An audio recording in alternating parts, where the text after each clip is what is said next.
U.S. troops and Afghan security forces have fought on the front lines together, worked to build up the Afghan army and police, and billions of dollars have poured into the country to boost the economy.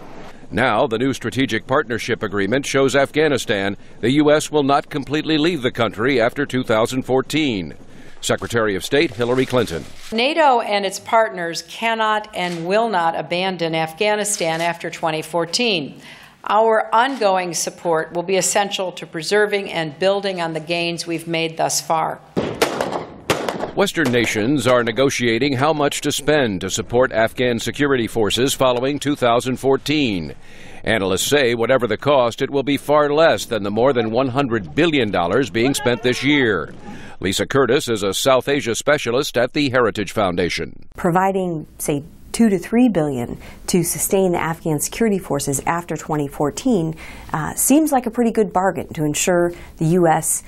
Is not attacked again, that we don't have another type of 9/11 attack on the U.S. homeland.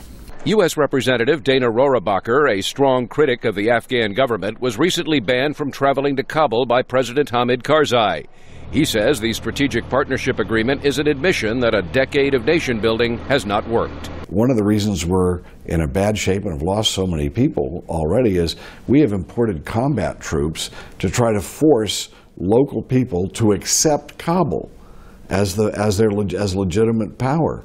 And Kabul, of course, is run by a corrupt regime under Karzai. But U.S. military officials say they will need to stay in Afghanistan beyond 2014 to train local security forces.